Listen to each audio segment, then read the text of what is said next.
ପରିବା ପତ୍ର ଯେଉଁ ରେଟ୍ ହେଲାଣି କିଛି ବି କିଣି ହେଉନି କି ଖାଇ ହେଉନି।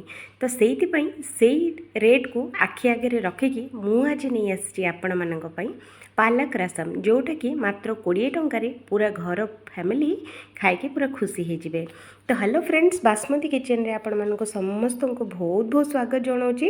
ମୋ ଚ୍ୟାନେଲରେ ଯଦି ନୂଆ ଅଛନ୍ତି ତ ଭିଡ଼ିଓକୁ ଗୋଟେ ଲାଇକ୍ କରିଦିଅନ୍ତୁ, ଚ୍ୟାନେଲକୁ ସବସ୍କ୍ରାଇବ୍ କରିଦିଅନ୍ତୁ, ଯେହେତୁ କି ଆମର ଏମିତି ନୂଆ ନୂଆ ଭିଡ଼ିଓର ନୋଟିଫିକେସନ୍ ଆପଣମାନଙ୍କ ପାଖରେ ଯାଇକି ପହଞ୍ଚିବ। ତ ଚାଲନ୍ତୁ ଫ୍ରେଣ୍ଡସ୍, ଆଜି ଆମେ ବନେଇବା ପାଲକ ରସମ। ଏଇ ରସମଟା ଆମର ଡାଲି, ଭାତ, ରୁଟି, ଇଟଲି, ଦୋସା ସବୁଥିରେ ପୁରା परफेक्ट कॉम्बिनेशन, जोटा कि खाइकी समस्ते खुशी ହେଇଯିବେ। जदि ये पालक रसमटा जदि गोटे अच्छी तो आउ साइड रे किछि भी दरकार नहीं। तो चलतु आज रेसिपी स्टार्ट करवा। तो सबुठु प्रथमे मु नहीं जाइए गोटे प्रेशर कुकर। तो देखंतु आधीरे मु दउची आधा कप डाली। तो यहाँ मु हर डाली नउची फ्रेंड्स। तो आधीरे कौन करवा 2 ରୁ 3 थर ए पानी गुड़ा को बढ़िया से आम धोईकी एक्स्ट्रा पानी जेतक आम बाहर करनवा। तो देखंतु मु डाली गुड़ा को बहुत बढ़िया से धोई सारी। तो आधीरे मु दउची गोटे बिड़ा पालंग शाग। तो देखिपे यहाँ मु 15 टंका पालंग शाग बिड़ा मुझे दौची।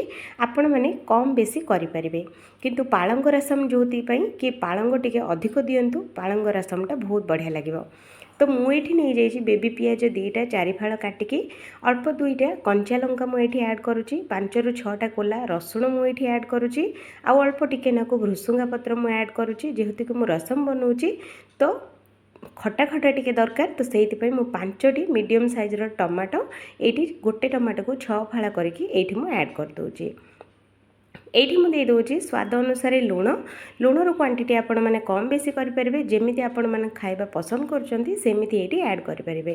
तो एठी मु दे दोची आधा टीस्पून हमर हळदी गुंड, आउ आधा टीस्पून एठी मु लंका गुंड दोची। तो पिला मानको पय बनौथिले टिके नाकू लंका गुंड कमे दियंतो।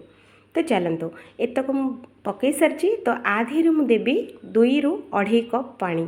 पानीर क्वांटिटी आपण माने टिके कम नियंतु, जेहेतु कि आमर रसमटा पूरा परफेक्ट टेक्सचर रे आसीजिवो।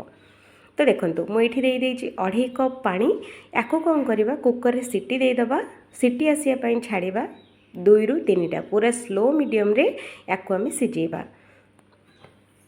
तो 2 ରୁ 3टा सीटी आसी सारी। तो चलंतु देखिबा। तो देखंतु फ्रेंड्स, डाली, पालंग शाग और टमाटर बहुत ही बढ़िया से सीझी सारी, देखिले ना। तो एमिति सीझाटा निहाती जरूरी। तापर एमितियार गोटे छांची तो आपण माने निहाती थिबो, नले डाली बुला भी थिले ता धीरे भी एगुड़ाक सब जाक आमर गुंड भी आपण माने करि परिबे। तो फ्रेंड्स मु एइथरे ही सब जाक आमे हल्का हल्का करके गुंड करि नबा, जेहेतु कि आमर रसमटा पूरा परफेक्ट टेक्सचर रे आसीजिवो। तो देखंतु रसमटा पूरा परफेक्ट हो गला, देखिले ना। तो यहाँ कौन गोटे लेवल रे रहिबो, आउ टेस्टटा भी बहुत ही बढ़िया लगे। तो निहाती थरे बनातु फ्रेंड्स, बहुत ही टेस्टी लगे, बहुत ही बढ़िया लगे। तो चलतु यहाँ को मुझे गुंड कर सारी। तो आउ थे कौन करवा गोटे कढ़ी बसैबा, कढ़ी रे दबा 2 चामच तेल। तेल हल्का गरम हो सारा पर हाफ टी स्पून ये मु बिरी डाली दूची, हाफ टी स्पून जीरा आउ सोरिष मिसेकी मुझे ऐड करुच्ची। जीरा सोरिष टिके नाको फुटिया छाड़ीदबा। जीरा सोरिष फुटीगला किछि पियाज अल्प टिके नाको कटा और किछि रसुण कटा ये आम देदबा, आउ अल्प टिके नाको भृसुंगा पत्र ये आम देदबा। बास्नाटा टेस्ट बहुत ही बढ़िया आसीबो।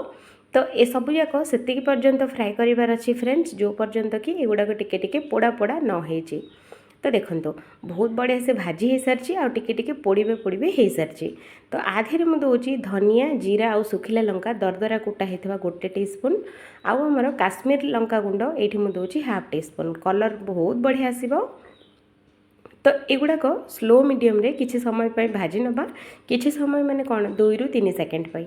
तापर एथर जो आमर बहुत मसलाटा पूरा रेडी हो सारी, आम आगुरी जो डाली बनईकी रखी से रसमटा ये आम देदबा। तो देखंतु एमती करके देदेबे।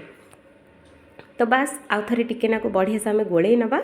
तो देखंतु एमती करके गोले नेबे। एठी आ बेसी समय टोटाल फुटिया पई दरकार नहीं, बास 1 ରୁ 2टा फुटा आसीबा ही दरकार। तो देखंतु देखिले ना रसमर टेक्सचरटा केमिति लागुची कौन, निहाती कमेंट करेंगे। भल लगे निहाती थरे बनातु, बहुत ही बढ़िया लगे। भात, रुटी, परोटा, इडली, रसम, डोसा सांगरे बहुत ही टेस्टी लगे। तो चलतु ये आम देदबा किछि आमर धनिया पत्र। तो देखते फ्रेंड्स आज रसम रेसिपी आपण मानकु केमिति लगिला कौन निहाती कमेंट करेंगे।